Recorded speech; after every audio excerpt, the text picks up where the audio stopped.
L'affaire fait la une du journal Le Courrier au Niger. 320 millions de dollars provenant de la vente d'uranium se retrouvent non pas dans les caisses de l'État, mais sur un compte bancaire à Dubaï. Le nom de l'actuel ministre des Finances, Massaoudou Assoumi, qui est aussi l'homme de confiance du président nigérien et qui était son directeur de cabinet à l'époque, apparaît dans les transactions. Antoine Delpierre. À la une du Courrier ce matin, l'affaire doit être suffisamment sérieuse pour que le ministre des Finances lui-même convoque la presse.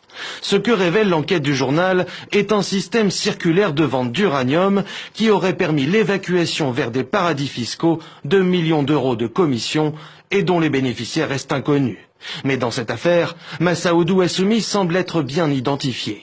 D'après les documents obtenus, sa signature se trouve bien au bas de deux documents diamétralement opposés. Sur une facture, tout d'abord, adressée par une société libanaise, Optima, en novembre 2011, à la Sopamine, la société qui gère les participations de l'État du Niger dans les entreprises minières du pays. Une facture particulièrement salée, 320 millions de dollars, soit 200 milliards de francs CFA, pour la vente de 5,5 millions de livres d'uranium. De l'uranium acheté à l'origine à une filiale du français Areva. Problème, la signature de Massaoudou Assoumi se retrouve aussi sur cet ordre de virement de la Sopamine vers la société libanaise, daté du 12 décembre 2011, pour le même montant.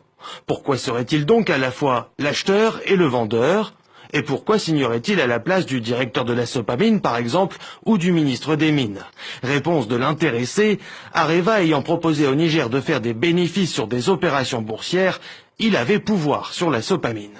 Ça ne nous engage pas, on peut gagner de l'argent gratuitement. La seule manière, c'est que dans leur opération, dans leur transaction, ils mettent le nom de Sopamine. J'ai appelé le directeur général de Sopamine de l'époque. Je lui ai dit l'opération, voilà ce qu'on va gagner.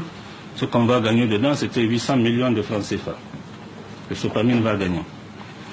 Donc il a dit, ah oui, il a donné les pouvoirs pour rapidement signé au nom de Sopamine. Et la transaction a été faite. Une somme qui, d'après le ministre des Finances, aurait bien